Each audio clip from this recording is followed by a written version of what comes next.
Hello, welcome to my Sunday front. Today I have a little bit of news.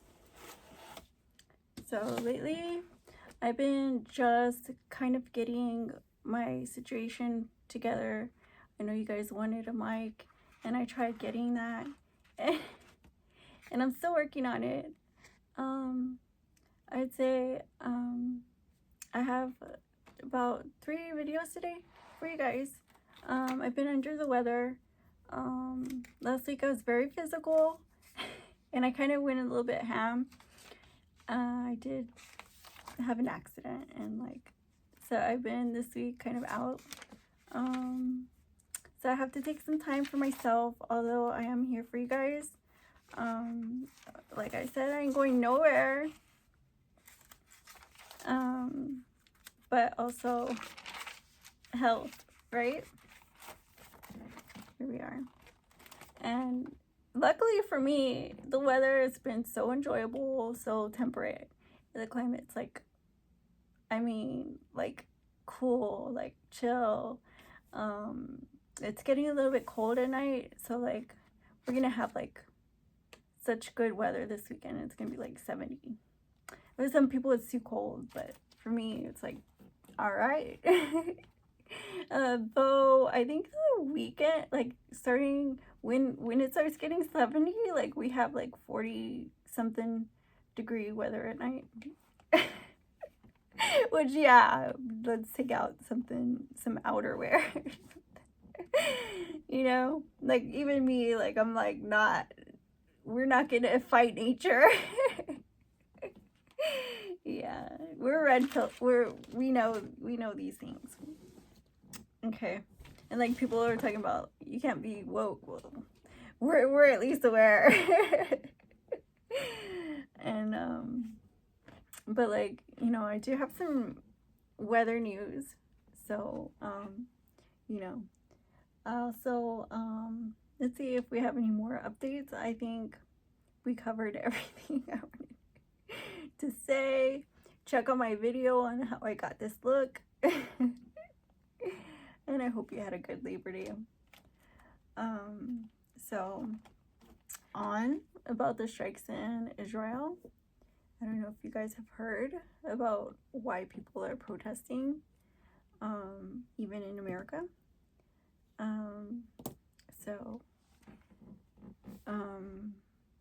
To that, I think the whole consensus, unified voice has still gone unheard by the Biden admin. They have yet to speak on the whole Palestine issues. We know that. There are 9 weeks left, right? We were promised so many things, but obviously, how do you say, the chicken's off campaigning?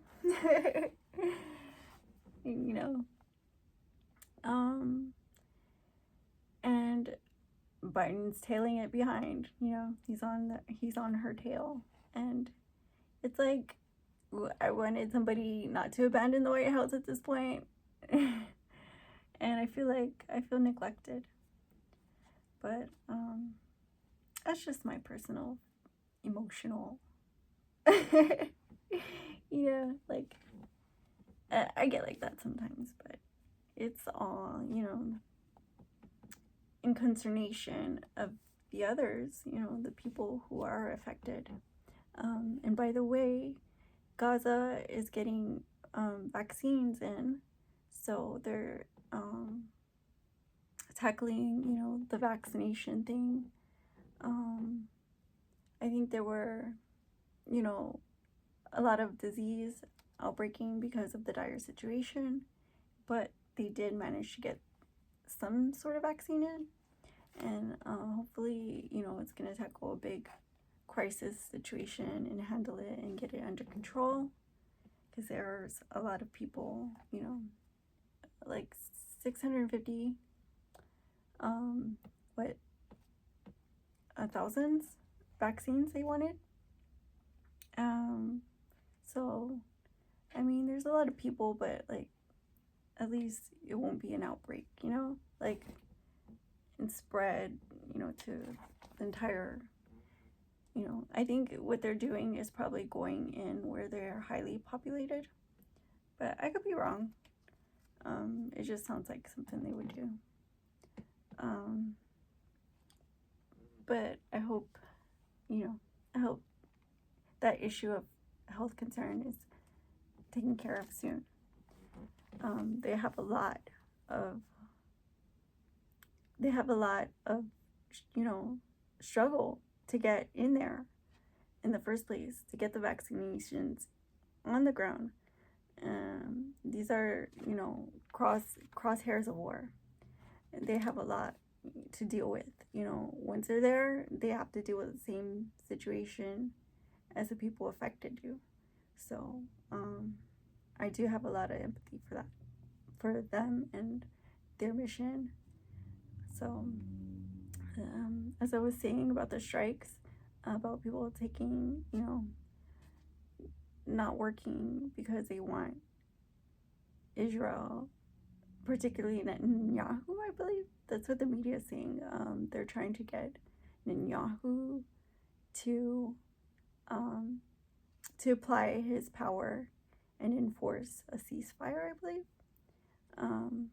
But the protests in Columbia University, here in the homeland, resume after aftermath of a raid uncovers 6 bodies of hostages taken during the October 7th incident at the border neighborhoods in Israel.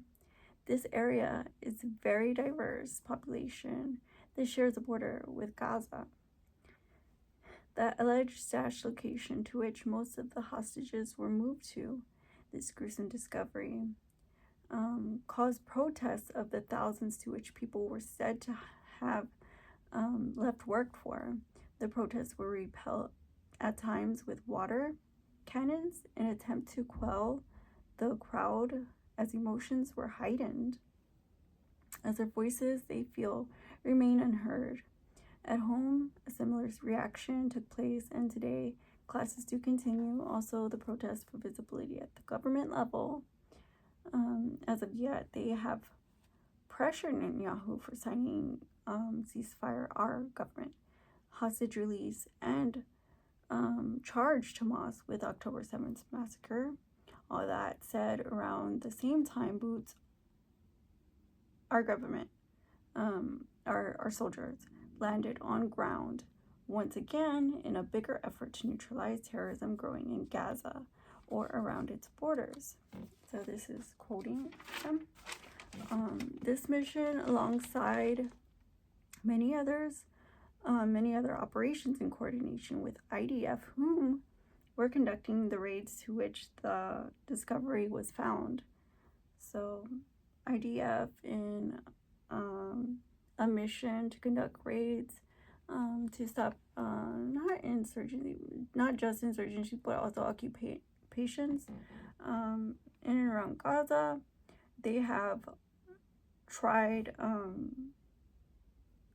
to push full force through, and in doing so, in one home in which they had raided, they found 6 hostages deceased, and all of who were presumed dead by just like an assassination.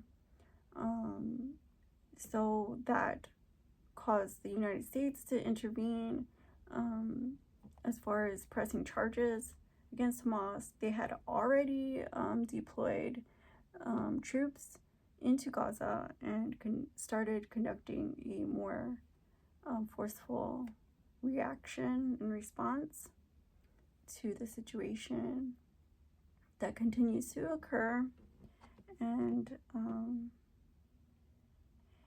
in doing so, with the idea of finding these hostages, that they had perished,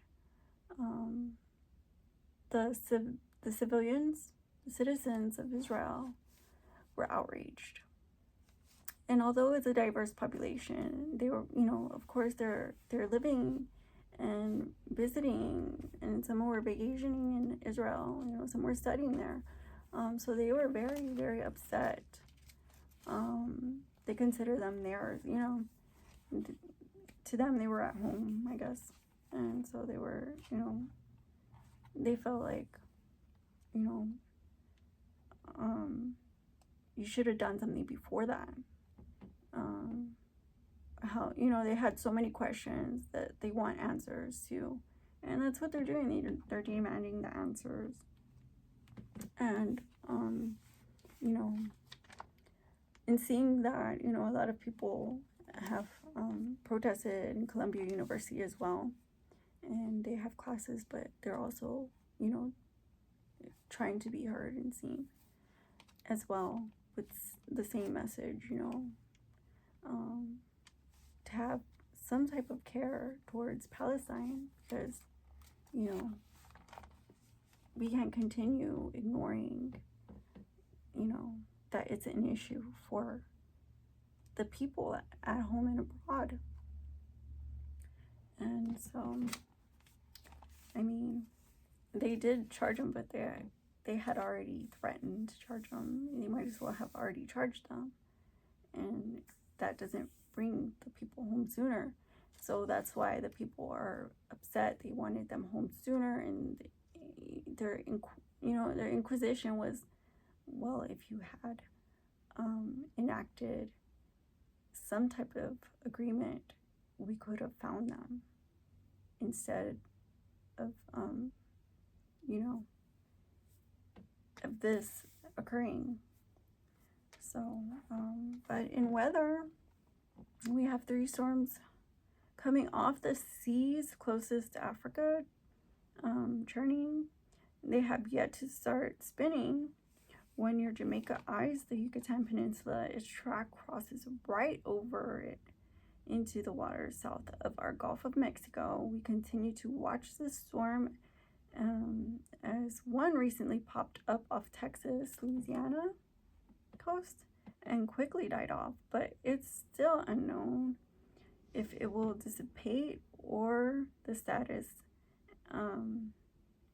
We don't know the status after it gets there, and its continued path once it reaches the bottom of the Gulf. So once it reaches the bottom of the Gulf, from like the tropical areas all the way up Mexico, we haven't seen what it's gonna do, or if it's just gonna dissipate.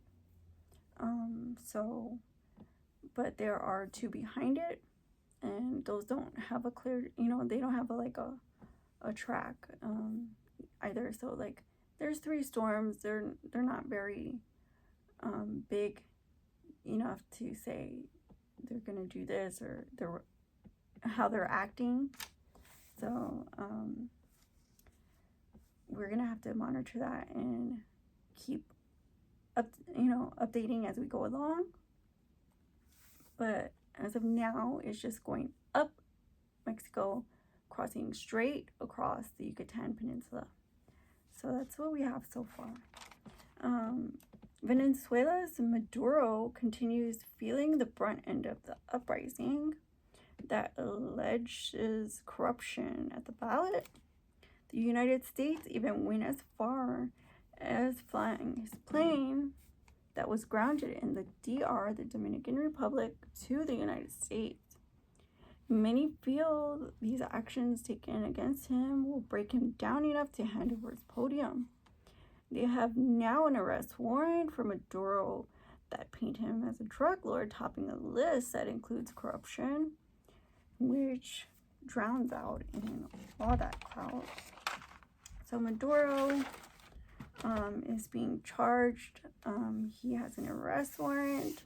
The United States took the plane from where he had a plane in Dominican Republic. They took it and sent it to the United States, to the States. And people are, there's a lot of chatter that if we have not, you know, like if the sanctions were to work, then he would just, you know, cave in and just hand over the title as president. So there's a lot of talk about that, and a lot of people are optimistic about how they're handling it. I think it's kind of like it doesn't sound like how do you say, like a fully thought out concept, but you know, to each his own. I just think that, you know, Venezuela knows their country, that they will handle things, and eventually, you know,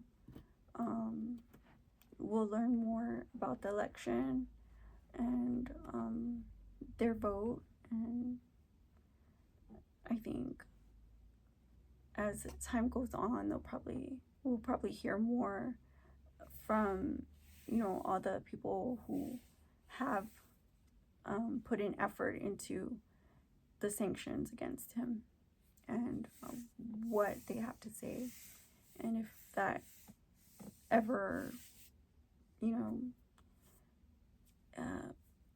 if it ever amounts to anything, you know, we don't know. So thank you for watching. I hope you like this video. Like, comment, share, and subscribe, and I'll see you guys again soon on the next video. And my son, Defrump. Bye-bye.